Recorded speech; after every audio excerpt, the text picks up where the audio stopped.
Okay. Great. Anyway, I was actually going to talk about what you see on the screen there, environmental sustainability for our communities.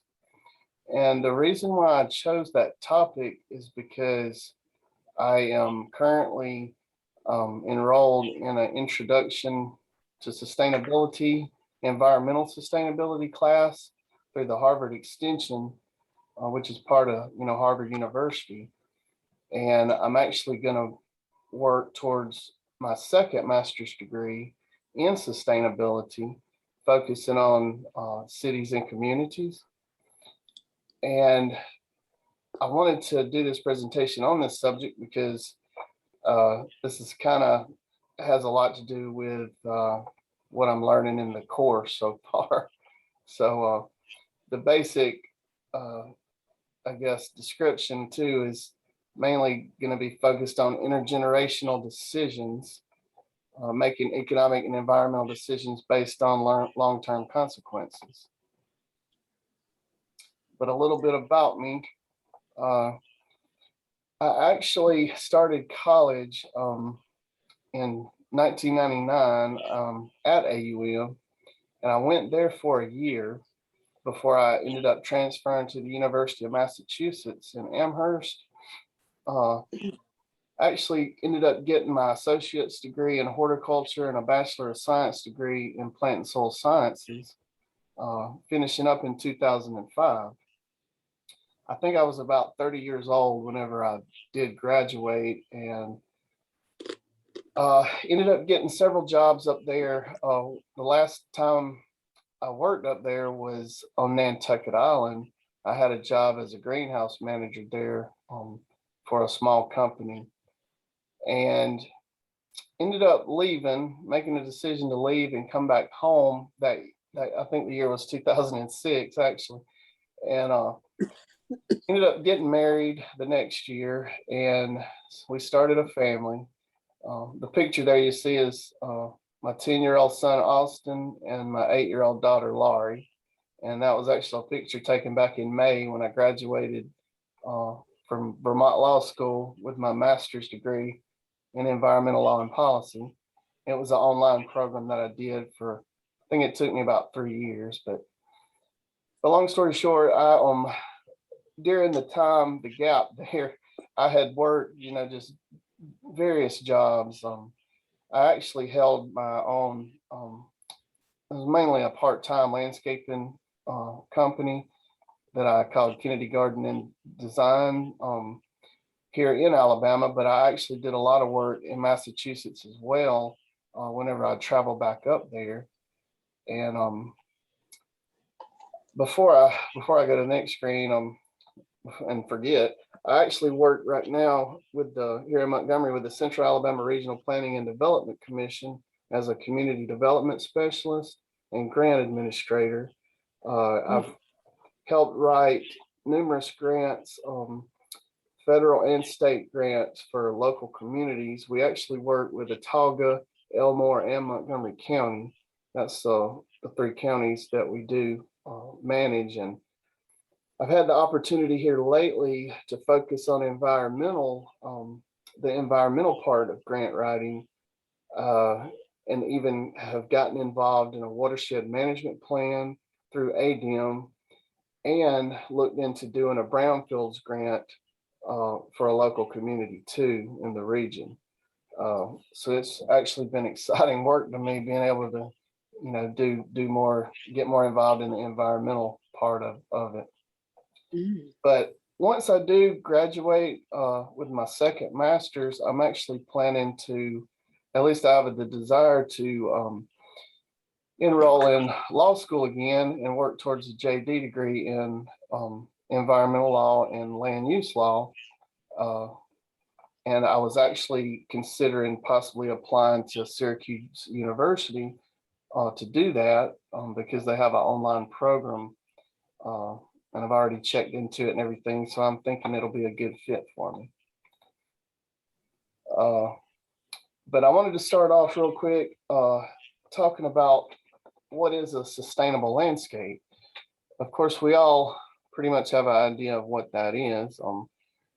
And today, we now more than ever before, it's not just with sustainability, it's not just sustainable landscaping or geared towards environmental mainly. You see sustainable everything everywhere you look. Sustainable packaging, sustainable agriculture. I mean, everything with the way things have gone over the decades. But as you see the definition there, of course, landscapes are responsive to the environment, offering regenerative purposes and actively contribute to the development of healthy communities. They offer a lot of different benefits, of course, which would be, of course, sequestering carbon from the air, cleaning the air and water, increasing energy efficiency. Of course, that would be with trees you plant, around your property to help shade your home in the hot summer. Of course, restoring habitats for the wildlife and create value, which will create value through significant economic, social, and environmental benefits. And what I mean by that is, this is some of the work here that I've done over the past, say, 10 years or so through Kennedy Garden and Design. This is just samples of landscape design that I've done and installed. These pictures here are actually my two homes that I've lived in here. The one to the left is my house in Luverne that I lived in there when my kids were born, actually. The one in the middle there is actually my home in Greenville now, my landscape there. And of course, the two pictures on the side are the same thing. Most of the plants you see here, I grew from seed, except for many of the perennials. But I actually let them reseed every year and regenerate. But here's another picture here. On the left there, you see California poppies that, I usually grow them from seed every year. And of course, they come back and reseed themselves in the flower beds as well. But this is just a few pictures here that, I've done over the years to show what landscaping I have done related to sustainable landscapes. This picture here, this was taken in some of those same pictures you saw was this right here, the landscaping in Luverne at my house there. I actually built this stone wall that went all the way around the front of the house and had my landscaping there behind the wall. I think that picture was taken about 10 years ago, so that was when I was quite younger. But the middle picture is a picture of landscaping I did in Braintree, Massachusetts, back in the early 2000s. That was actually a property in that the host there of, I don't know if you ever heard of Steve Thomas. He was actually the host of This Old House around that time. And on television there, he actually had a show on Planet Green Network. I don't even think they have that network anymore. I'm not sure, but he was the host of Renovation Nation on there. But after working in his yard one time, he actually gave me that and told me thanks for all the hard work I did in his yard. So I've been able to do a lot of different things with the landscaping in different areas. So I'm planning actually to go back to Massachusetts. My brother and his wife live up there in Western Mass, where I went to college, and do some more landscaping for them. So I should be able to have some more pictures there. But I put together a little video I found I wanted to play. It's about 4 minutes long. It's pretty short, but I'll just mash play and we'll start it.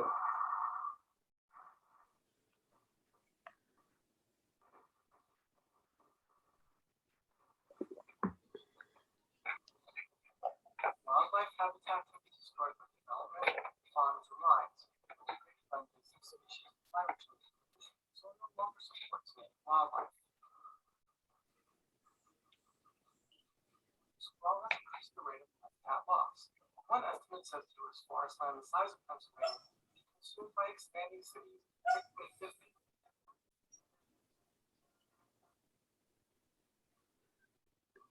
Birds, insects, mammals, amphibians, and reptiles all need habitat, areas with food, water, cover, and places to raise their young. Unfortunately, with sprawl, native wildlife now has fewer places to go. Many residential landscape architects are helping to stem the losses by creating beautiful neighborhoods that provide habitat for many species. Starting with homeowners' properties, fragmented habitats can keep people together, creating neighborhoods that are not only healthier for wildlife, but also for people. To attract native birds and the native insects they feed on, homeowners must offer diverse native plants which provide larval food, nectar, pollen, seeds and nuts, and reduce pesticide use.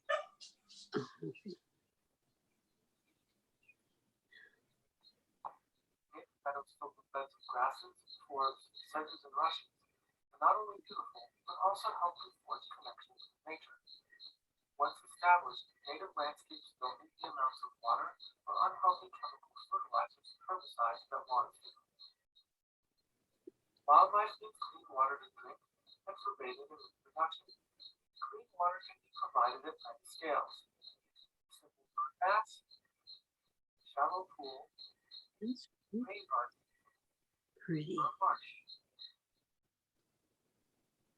Birds, amphibians, reptiles, and mammals need places to shelter. Unfortunately, they rarely get it when homeowners just use lawns and trees, leaving out ground cover, shrub, and understory layers. Landscape architects design layers of bushes and shrubs, as well as safe structures like brush piles. Design rock piles or walls create visual interest and provide habitat. Homeowners who leave dead trees in place provide rich habitat for insects, birds, and mammals. Wildlife needs places to bear their young, raise them, and protect them from predators. Native plants and design structures can provide that cover, but it's important to offer plants for species' entire life cycles. As an example, a butterfly needs larval host plants to grow, and nectar plants to fuel adult flight. With development, habitat is fragmented nearly everywhere. Many natural areas are now too small to sustain native species for one. The long-term survival of many species depends on recreating connections. Birds, turtles, reptiles, frogs, and other amphibians, foxes, and other mammals all need safe passage to neighborhoods and places to raise their young within them. Corridors need to be protected where species are already using them. Wider, more continuous corridors work for a greater range of species. A recent study argued that organically formed corridors are more successful than easements along a street or utility line. Habitat loss and the corresponding loss of biodiversity doesn't have to continue. Communities connect their properties to a network of attractive, wildlife-friendly neighborhoods, cities, and regions. Increased biodiversity has its own benefits. These landscapes maintain themselves without fertilizers and less water.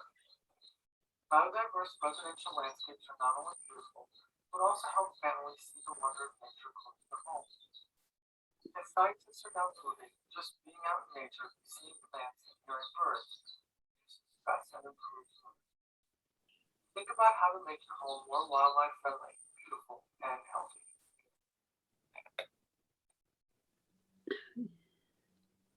Okay, the reason why I wanted to show that was because I felt like it was a really good example of course, what a sustainable landscape means, and one that what one could do, for a small community, like the ones I've done in Luverne and other places.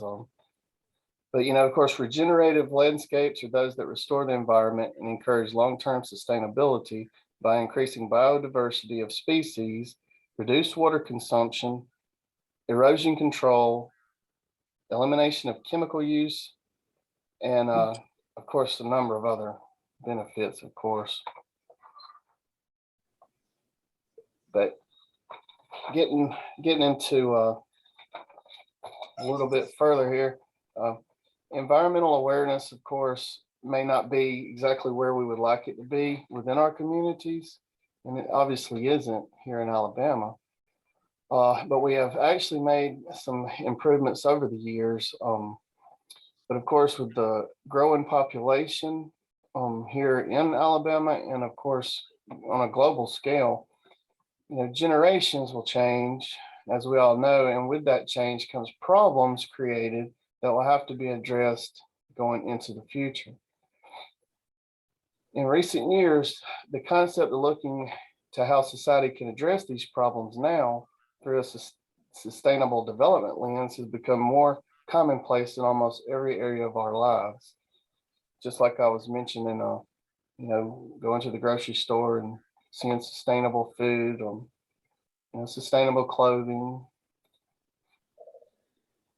But for the concept of this presentation, the basics of sustainability, the actual definition coming from the 1987 UN World Commission on Environment and Development publication, or Brundtland report, that was called Our Common Future. It states the basic premise of sustainability has for decades centered on the idea that sustainable development must meet the demand for the present generation's needs without affecting the ability of successive generations to supply their future needs. And in my class, we had to actually define what sustainability was. And this is actually my personal definition of sustainability that I came up with, which I feel like is a good definition because it hits on all of the key points, but it is kind of lengthy. But sustainability is the consequential result of the capability to withstand progression into an uncertain future of the cohesive human nature relationship that allows for the ethical and precautionary justification of generational resource efficacy within both present and future multidimensional variables, which are rooted in the public's capacity to work together in maximizing resources and contributing to self-sufficient behavior. But what are the multidimensional variables that I'm talking about?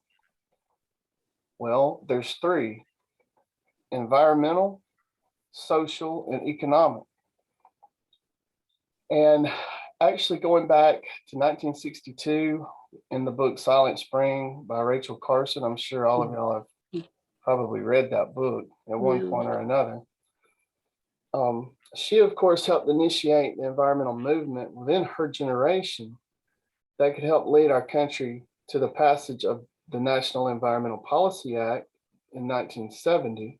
Of course, the 70s are known as the environmental decade, and that's because of the passage of these environmental protection acts, the formation of the Environmental Protection Agency that same year, which it set in motion what we see today as a defining role for sustainability that would secure a higher quality of life for all persons. Since that time, however, the term sustainability has evolved into those three multidimensional interpretations, which are social, economic, and environmental. The three primary segments here can be better described as safeguarding long-term ecological sustainability, of course, that's environmental, satisfying basic human needs, that would be economic, and promoting intergenerational and intergenerational equity, and that would be social. Of course, this can also be interpreted as the three Ps: people, planet, and profit. So for a society to remain within the boundaries of the elements that make up the people, planet, and profit framework, it's been found that the only true sustainable form of progress is that which simultaneously addresses the interlinked aspects of economy, environment, and social well-being. To better understand the significance of creating a sustainable environment, community, state, country, and a world, we need to first look at unsustainability. Of course, unsustainability is the state in which human consumption or activities exceeds the ability of the ecosystem to replenish over time, making it, of course, increasingly harmful for the ecosystem. Of course, the environmental implications of an unsustainable world are great, especially given that one in our time can argue for human welfare within the context of intergenerational equity and anthropocentrism over natural systems. And what I mean by that is, of course, intergenerational is dealing with or occurring between generations, of course, affecting several different generations. Intragenerational would be between members of just one generation. And of course, the term anthropocentrism is the founding belief that human beings are the central or most important entity in the universe with diminished regard to our natural systems. And that's, of course, you'll hear the term anthropogenic. And of course, that's human induced or human caused problems to the environment. But of course, this is exactly what we all been seeing within our communities and world, is the rising awareness and demand through each generation for fairness, which is equity, toward all people, especially those most vulnerable to environmental harms, either both human-induced or anthropogenic or natural harms. Speaking about Alabama here, here's an example of an unsustainable system, but yet one that actually over generations has led to more of a sustainable outlook or ingenuity towards our well-being here in the state. And that is back in the late 60s, here in Alabama, a lot of residents, both rural and urban, they had no access to sanitary landfills or garbage services. So a lot of places people would dump, their trash and garbage and even dead animals, of course, as you see in that picture, just in different spots all throughout the state. So the Alabama Farm Bureau, which is of course now the Alabama Farmers Federation, at that time, they formed a state women's committee, which is now known as the Alabama Farmers Federation Women's Leadership Committee, to actually guide cleanup efforts throughout the state and try to have something done about the situation. And they were actually wives to the husbands that worked there at the Alabama Farm Bureau and were highly involved in this type of work. So they actually decided to start that committee. And I believe the main lady's name is Martha McGinnis, who actually had a lot to do with that in the early days of forming that group. But today, of course, here in the state, they were actually seen as one of the very first environmental advocacy groups. And of course, they led the cleanup campaign and lobbied our politicians to eventually for them to pass a sanitary landfill law that required all of our county governments to provide a garbage collection disposal system. But of course, a landfill or waste is not sustainable. But the key point that I was trying to make is that the fact is, let's see, I'm sorry.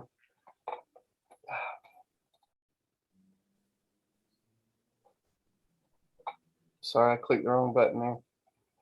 The key point that I was trying to make is that the significance of the movement that was created there with the women-led organization demonstrated how within just one generation or an intergenerational decision, of course, has the power to move towards something more sustainable in a sense, even if we still find ourselves today dealing with the problems like we do of excessive waste and of course toxic landfills because they're not sustainable.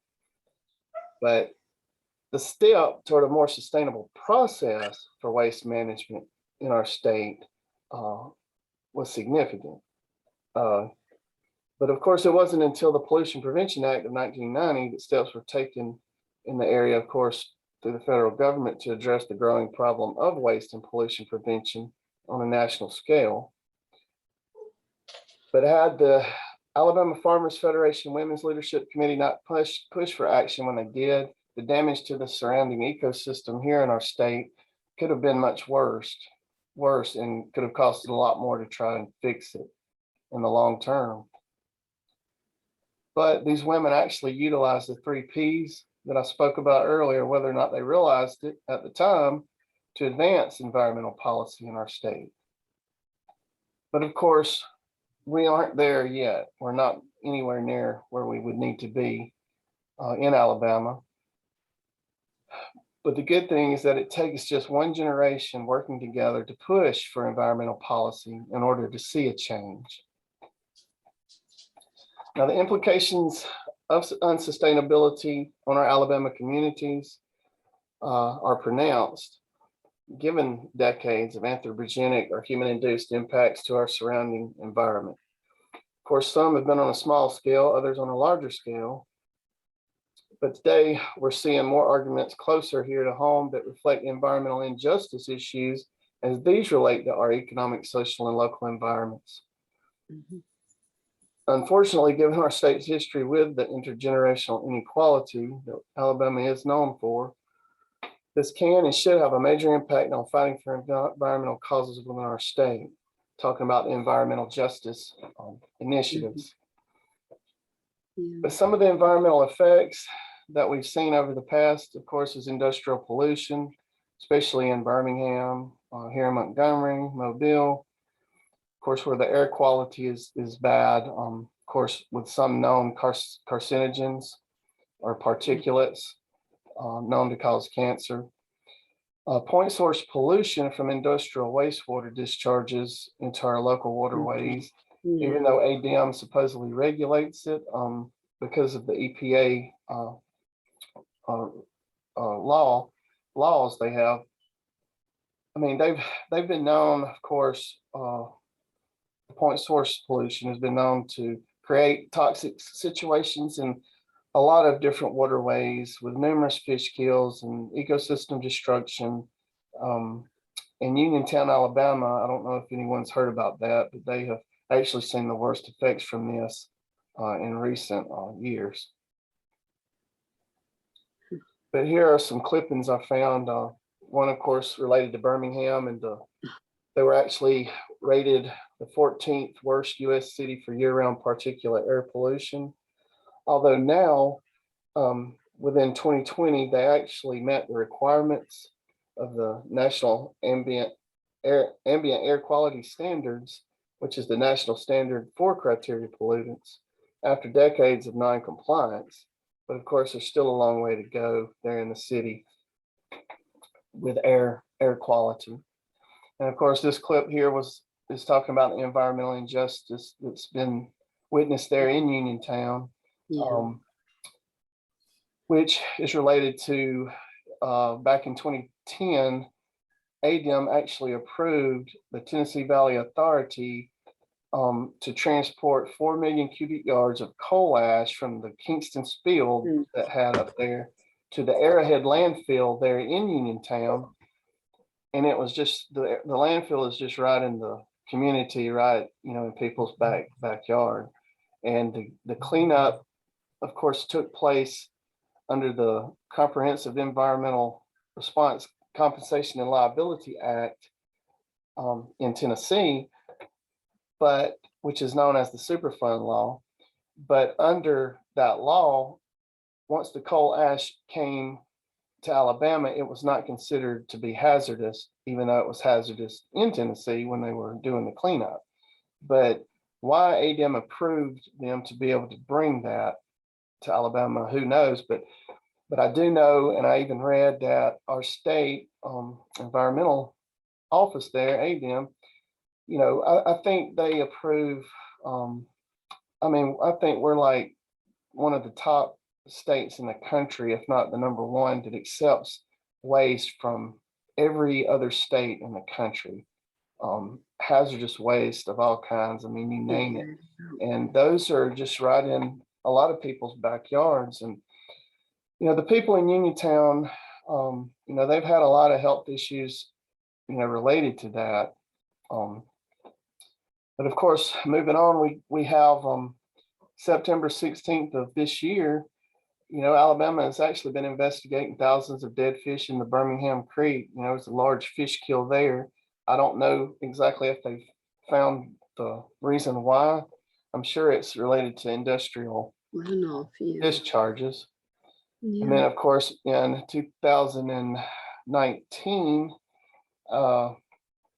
you know, there was a spill by Tyson Farms that of 220,000 gallons of wastewater into Dave Young Spring in the Mulberry Fork of the Black Warrior River that killed, you know, over 175,000 fish there.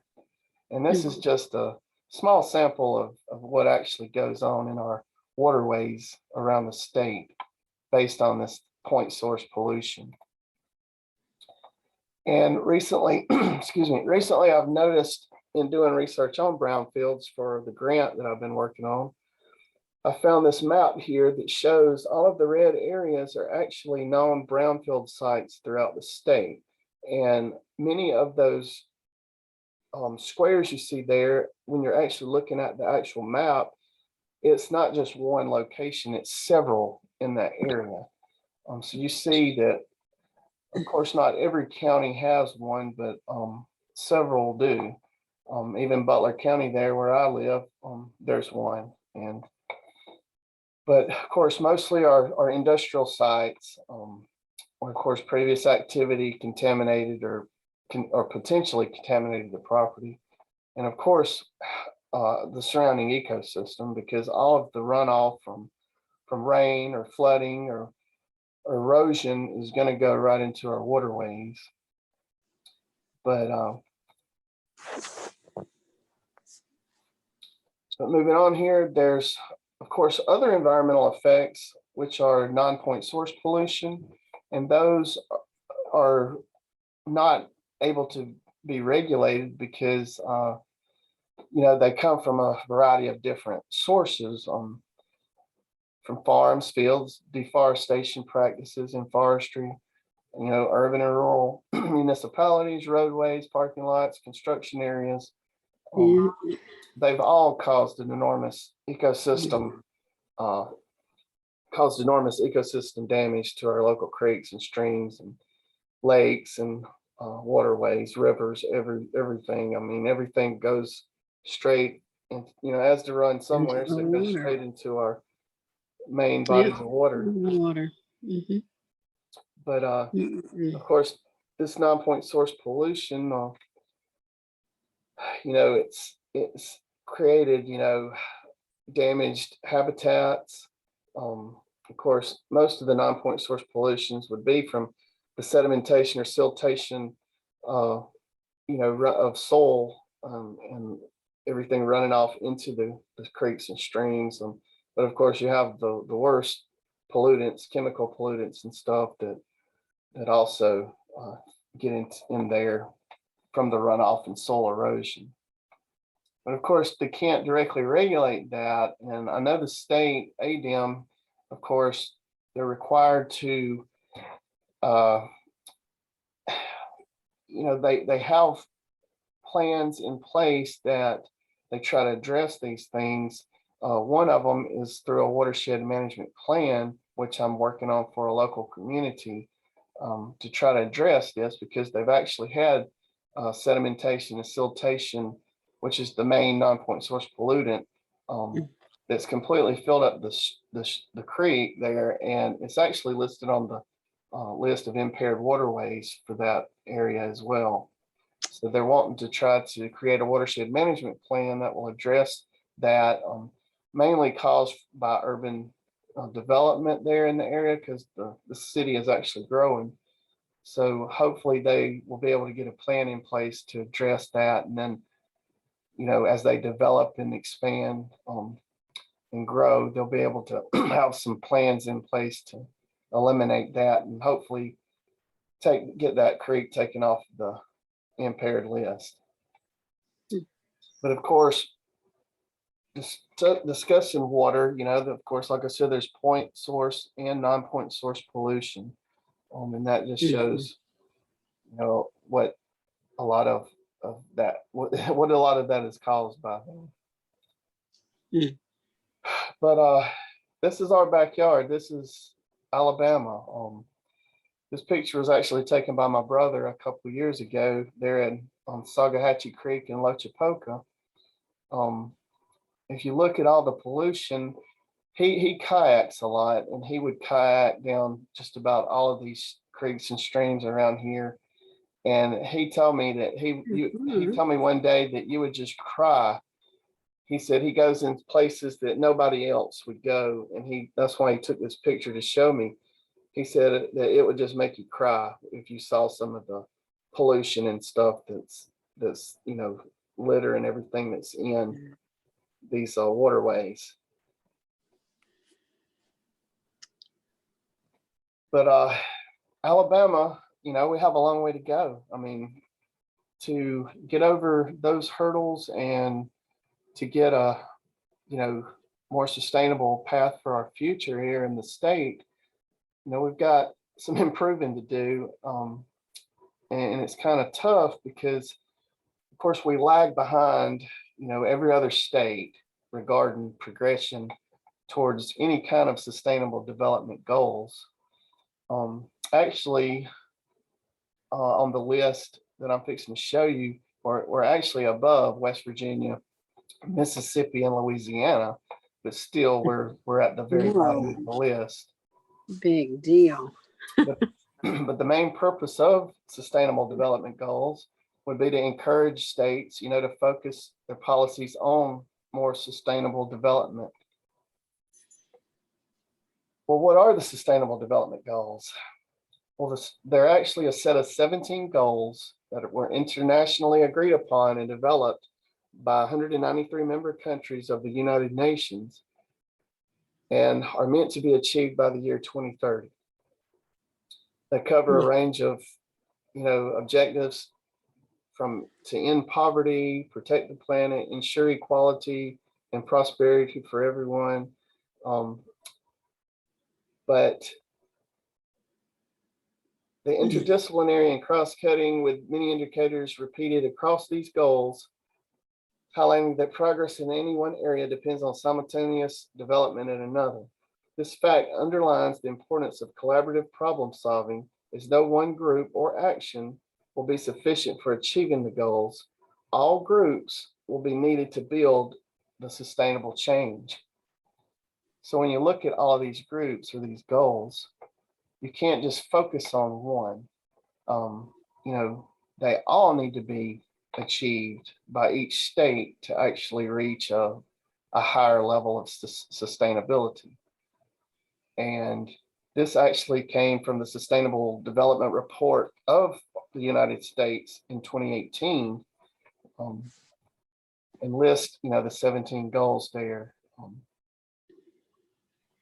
But if you look at this chart here, Alabama's ranked 47th on the list. We only scored a 34.2% in even getting near reaching any of those goals.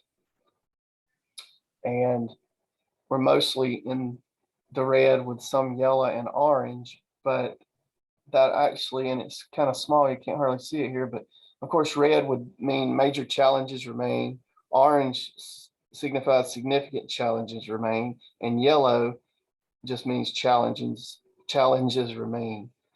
Green would mean making progress towards that 2030 goal that was set by the UN. But Massachusetts is at the top with 61%, but not any of our states are anywhere near, you know, being anywhere near making progress to achieve that 2030 goal of sustainability.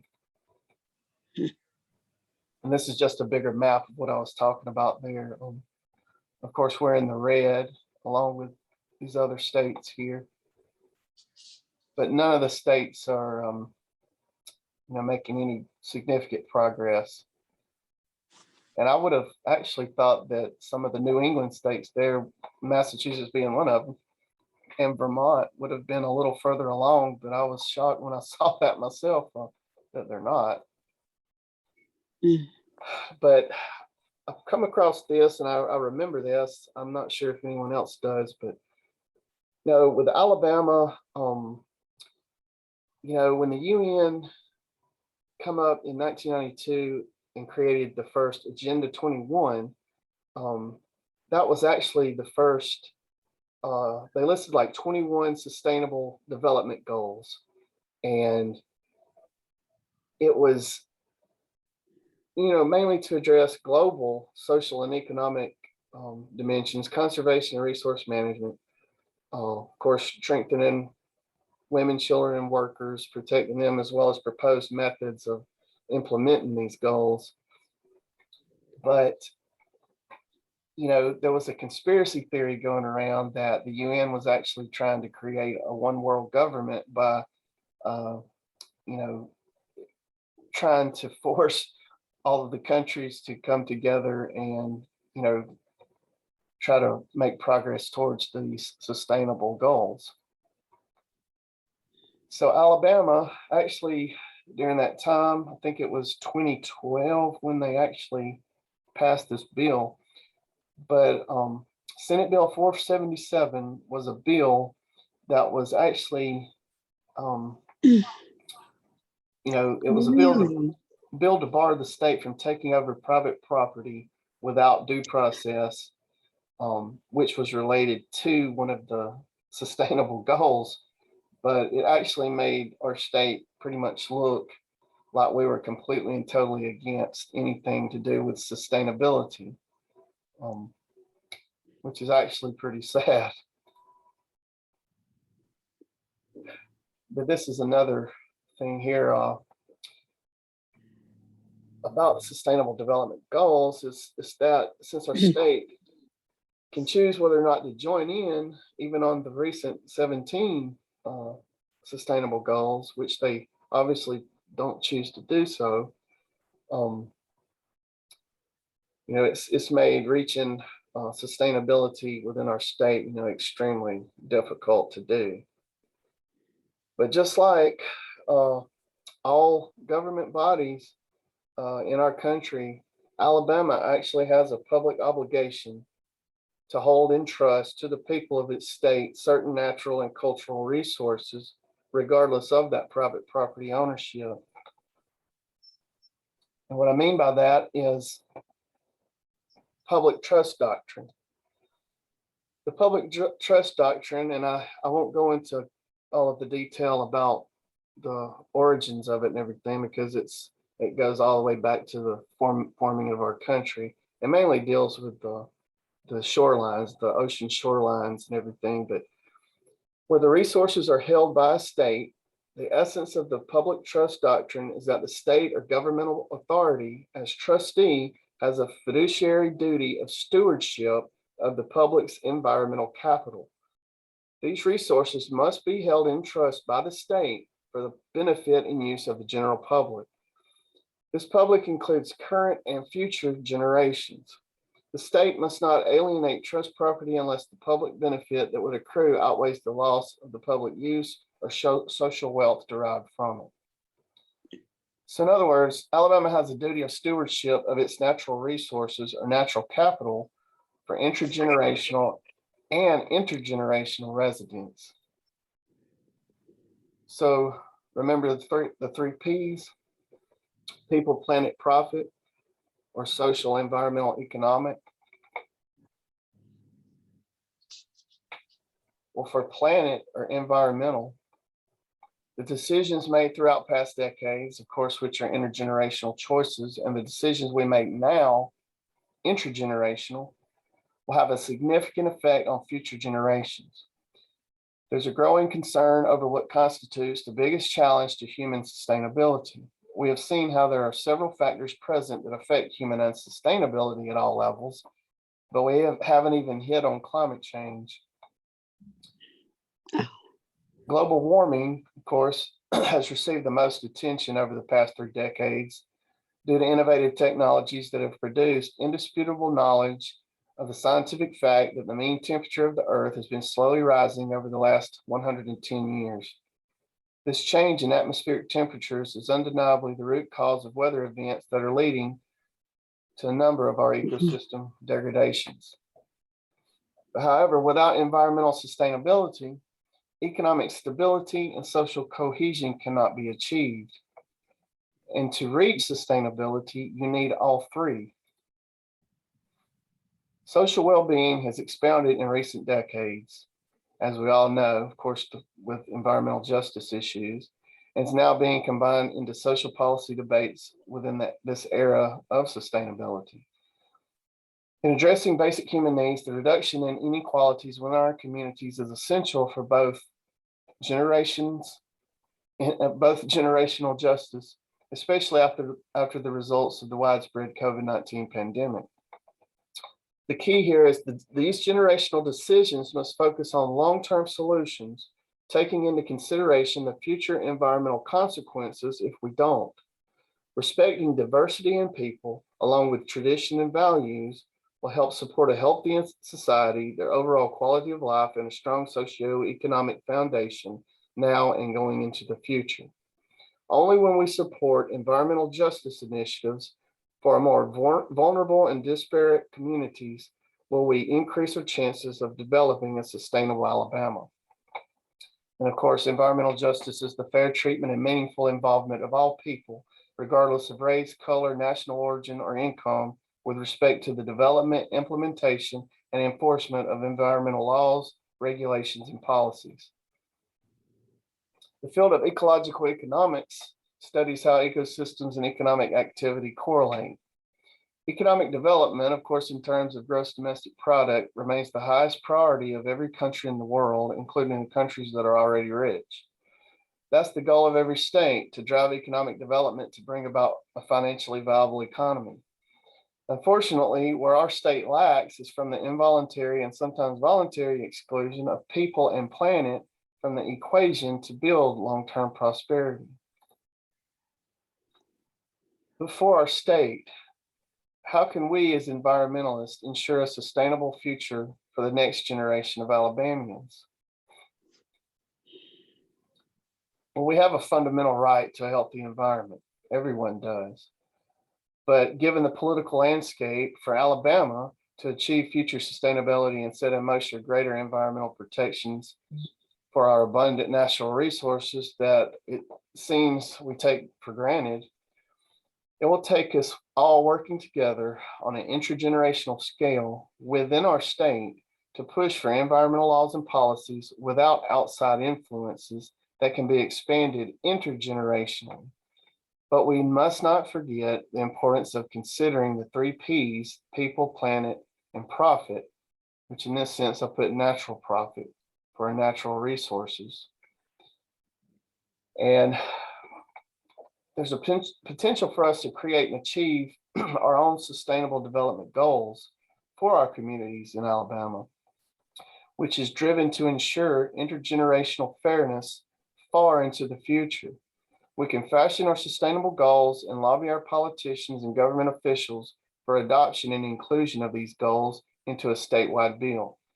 If we can achieve this together, then we have already achieved the true principle of sustainability, the essence of what Alabama is and should be, and the spirit of a forever Alabama, our home, and it's worth saving for future generations.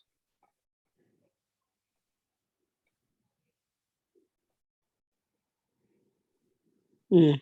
With that, if I can see how to stop sharing here. So with that, that was my presentation. I tried to make it quick. I apologize for having to rush through it, but hopefully I didn't take too long. I didn't intend to read every slide that I had, but the main point is for us to be a sustainable Alabama, we have a lot of progress to make. And of course, with the Sierra Club and other environmental groups, I believe that's how we're going to be able to achieve that, because the way Alabama is politically, they don't want any outside influence of any kind fashioning our laws. we need to educate, we need to lobby our politicians. We need to get out and educate them on these environmental issues that we see, to even be able to, make a change, create a change in our state. It's actually embarrassing to me the way, our current government, here in the state handles or even thinks about the environment or sustainability. But I have hope. I actually have been thinking about and intending to, hopefully when I finish my education, possibly even running for a governmental seat of some kind, maybe mayor of Greenville, or even better, House representative for my district, which I think is District 90 there in Butler County, which is Chris Sale's seat. I've actually talked to him about it, and once he retires, I'm actually considering eventually to try to run, and hopefully if I can do that, then maybe I can somewhat get involved and help create some kind of change for us environmentally, moving into the future of our state. So with that, if anyone has any questions, I'll do my best to answer them. Mhm. We have so many problem areas. We do. I'm just thinking of Lowndes County. And, they're just trying to survive. So they, are struggling with waste disposal, for instance, which is just killing them. They don't have a system. And so it's just in their backyards and in their houses, and sewage into they the don't- backyards. Yeah. well, and they don't, they can't see beyond that to a long-term goal as far as trying to, rectify that. It's just so sad because they're just trying to survive. So, and that seems to be the mindset here in the state. We're a rural state, we're poor, and they don't even think about that. They've got so many other things on the agenda that they feel are more pressing, but they don't see the long term, and how it might help them. And There's been such a I'm sorry, go ahead. There's been such a discussion about inequality, as far as providing, just green spaces. So it's just a big job.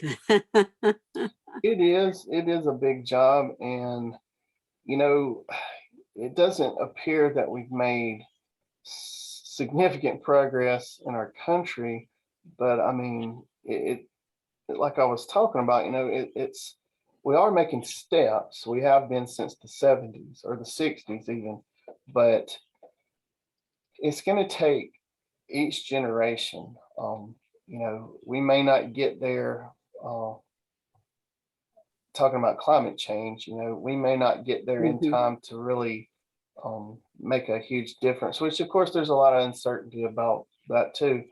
But it's going to take generations, and that's what really the main point I was trying to make with the presentation was, it's our generation now, generations that were before us, and generations into the future. We have to continue to come up with ways to make things sustainable, more sustainable, in every facet, of our lives, to be able to get and reach that level of sustainability.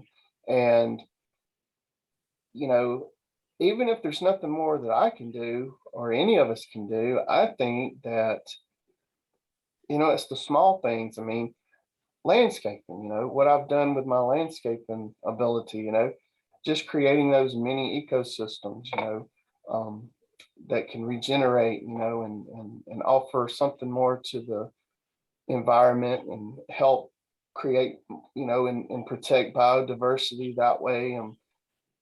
Anything that we do is gonna help, even if it doesn't seem to. But of course, I know that in the long run, you know, politically, I mean, we're gonna have to have someone in office that's going to actually really fight, for environmental change. Because we have abundant resources here in Alabama. We have plenty of water resources. So it's just kind of taken for granted. You know, of, Luckily we're not like California, or some Western state and not have enough water to drink, and trying to figure out how we're gonna, you know, find drinking water and at least we're not there. But it's Well, going to take. Go ahead. we've got issues with the TVA as far as drinking water. They want to divert it to Atlanta and such, but they have similar problems like that in Colorado, along the Colorado River. It's going to 7 different states or whatever. I don't know.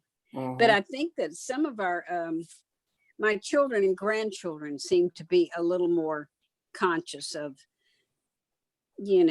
taking care of the environment. Maybe but I think the young people are becoming more aware, and as you said, just even small efforts. I do too, just like Amara said at AUM, and I've even seen it in just when I was in college, even, it seems like this generation and everything, I mean, the younger people are showing more of an interest in it because they see the damages, the effects from environmental pollution, and they want to be able to live and have children that are going to grow up. Of course, I do, in a better world, a better environment. I would hate to see things get a whole lot worse for my kids because when I'm long gone, I'm worried about leaving them in a unsustainable, Alabama. But if we could pick key interests, that will affect everybody, like clean water, and then what you can do for, as far as pollution and such, because that's something that affects everybody. I mean, maybe that's enough, maybe that's universal enough to be a springboard, for action, some action. So that was kind of the point I was making too, with describing the goals, the sustainable development goals set out by the UN. Of course, that's on a global scale. And of course, the US has tried to kind of implement those goals into, what we're doing here in several of our states. But, of course, in Alabama, we're not going to do that, unfortunately.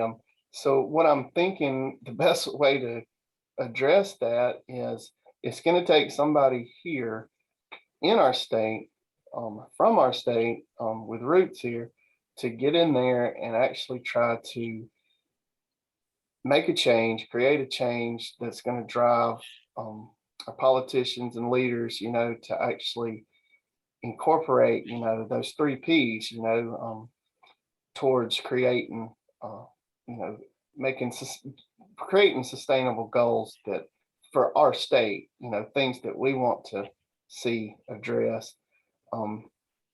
Because I'm pretty sure that we're not going to look to the UN or anywhere else, for that matter.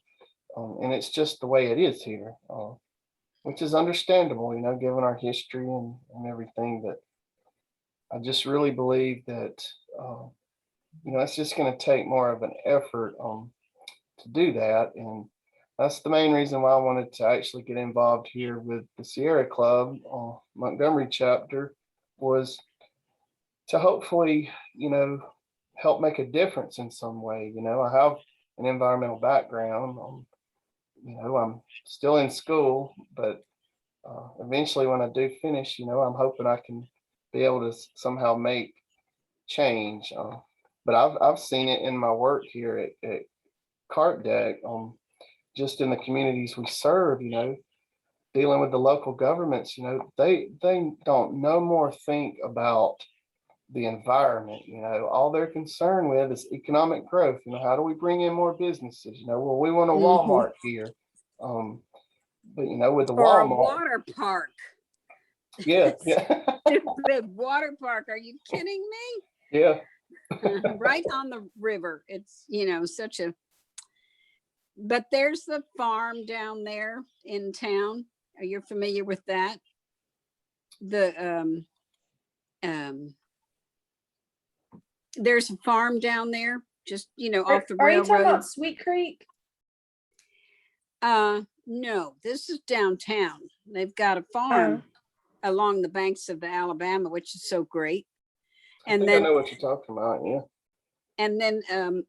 I was impressed by how they redirected the area in Birmingham where the railroads used to be. Don't they have a great big park there and such now? It's evidently very beautiful, right in the heart of town, which is good. We need to dedicate space to green. Yeah. People don't realize how it affects your mental health to have access to that. Oh, yeah. I mean, just incorporating more green space into an urban setting like that, like downtown Montgomery. I mean, that's gonna do wonders. I mean, it's gonna get rid of the concrete and the asphalt and create, an area that, is going to, help with the water runoff, and you know what I mean. It's gonna, if you just have just nothing but concrete surfaces, all of that from when it Oh, rains and floods, bad. all of that's just going to wash off the chemicals and Yeah. motor oil and everything, gasoline, all that's going straight into our waterways. So, Well, they have, dedicated some small spaces down there around some of the newer construction on the way down to, the waterfront. I want to say along Madison, but Madison Avenue, they've taken just lots, city blocks. And of course, they built a couple of parking decks too. But anyway, I don't know. It's a real challenge, I think. it is, but I don't think it's something that we can't get up, get over and do something about. I mean, it's just going to take someone driven, in a group like ours. I mean, it's got to be someone that's going to get out and educate the public and lobby the politicians and try to drive the change, to actually see any progress. Well, small steps, I guess. It's almost an overwhelming proposition. Yeah. But we'll see what we can do in this generation before leaving it to the next one. Well, like I said, I hope that I can eventually get involved, in the political scene at some point. I'm already 45 years old, and by the time I finish my master's, and if I do go on and get my JD degree, I'm going to be pushing 55 probably. So, but I'll. Well, don't wait if you see a chance to. Maybe internships might help to begin, That's right. Thank you for doing this. Oh yeah, you're welcome. I don't know where Bob went. I'm here. You can't see me? Yeah, now I can. Yeah.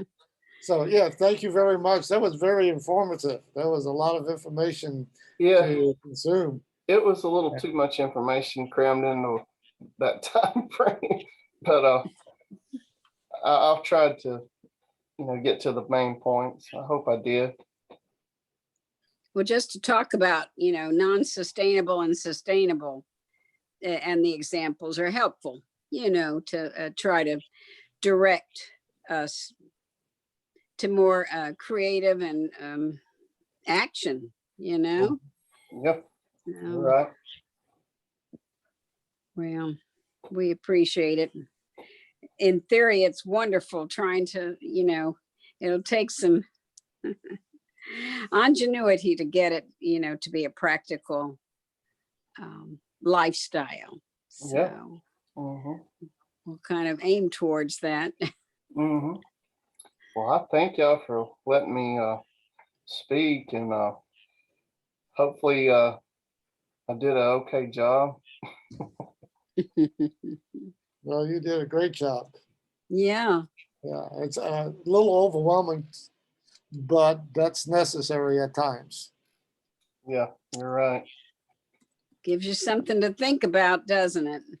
It does. Yeah. I mean, I'm not sure how much power I might have, but I know I can go along and pick up trash when I'm walking the dogs, Mhm. or try to keep things from going down the drains. That's a big thing, because you'll see plastic bottles and such right there at the Yeah. drains, along the gutters and such. And oh, I drag them out. Yeah. Back in the summer, I had it was actually I took my kids. We got a little puppy, a cocker spaniel, from a breeder up in Tennessee, and we had gone up there to get her. Well, on the way back, when we got to Clanton, we pulled off in Clanton at off the exit there. I can't remember the restaurant, but we stopped to eat, and right there at the parking lot, you should have seen the trash that was out there on the side of that parking lot. It looked like a landfill. I mean, it looked like a pure dump. And I took pictures of it. I was just shocked. I could not believe it. I don't know why, I don't know if it's just trash in their parking lot and they maybe blow with a blower and blow it out there. It's kind of a little bit of a wooded area, but you would have just, People are lazy. I mean, it was just They just dump it out unbelievable. of the car, throw it out the window, Yeah. And I think once you see a little trash, like here in my neighborhood, there are a couple of entries to the neighborhood. Once somebody, throws something out, well, then for some reason that seems like a magnet. Yeah. So get a lot of exercise picking up the trash. Well, my brother, on some of the creeks, around here, that when he would kayak, he told me that, of course, tires. He would see tires, washing machines, just you name it. Appliances. Yeah, just It's unbelievable. incredible. Well, goodness. Well, we'll work on it. That's all we can do is try to raise awareness. That's right. Yeah, thanks.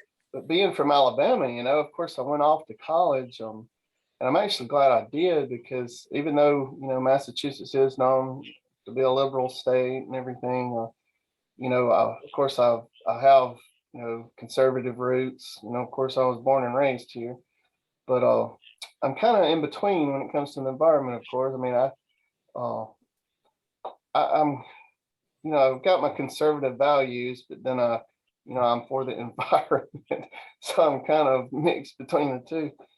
But being from Alabama, though, what I was going to say is, it just really hurts to see that we're so far behind other states.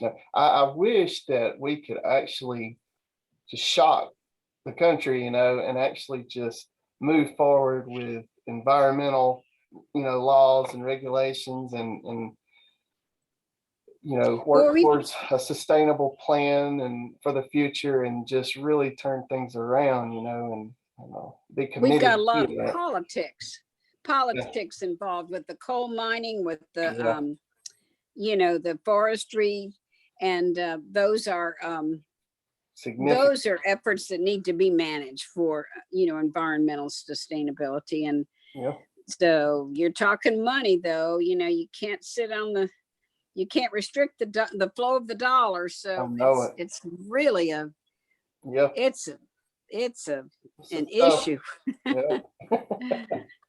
But of course, there are ways, around, it's almost like you have to create a balance, somewhere we have to create a balance, because we do want our state to be economically prosperous, but then, of course, we want to protect our natural resources, because we're just abundant, with fresh water and groundwater and, you know, the wildlife and biodiversity.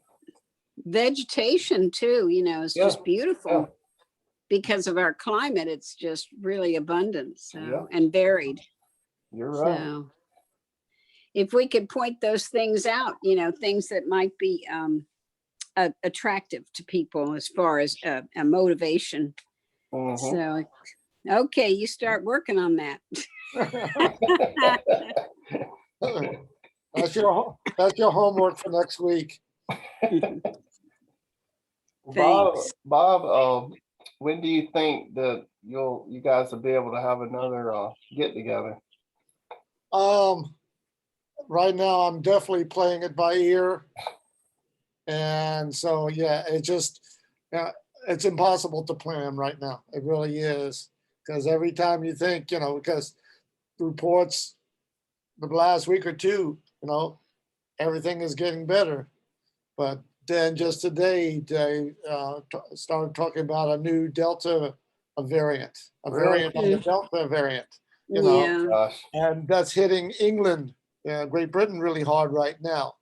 So yeah, that's, you know, that's the problem. Just when you think something's good is going to happen, you can get hit with something else.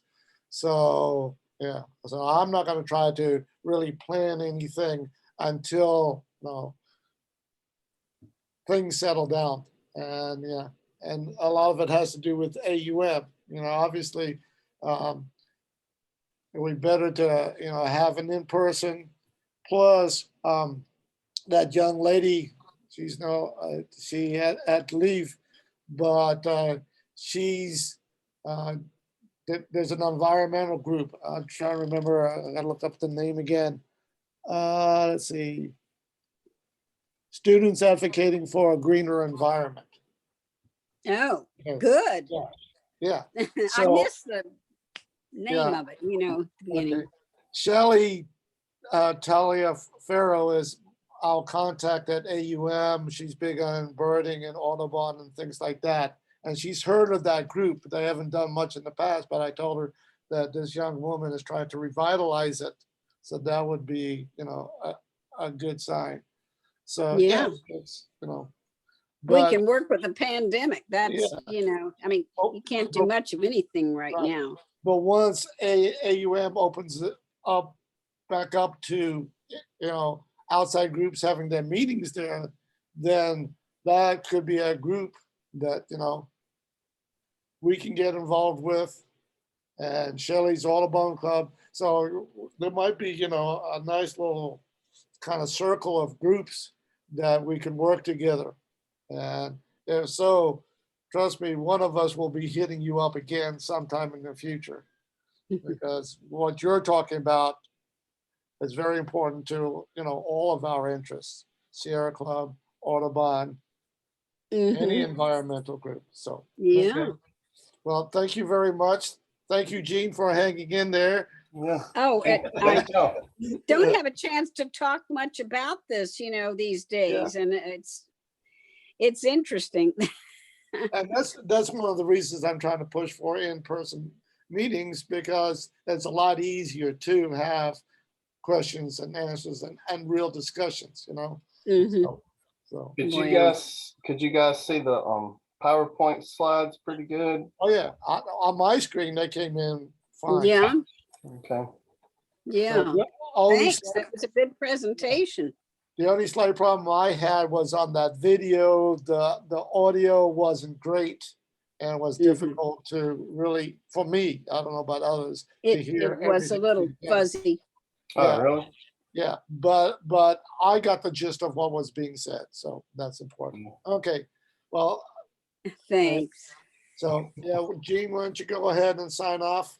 Yep, So, y'all take care, okay? You too, Gene. Thank you.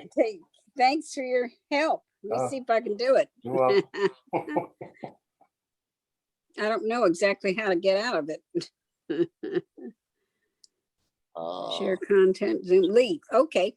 yeah, yeah, the big old red leaf. Hey, she left. Okay, so okay, good. So yeah, again, thank you. That was really good. I would like to get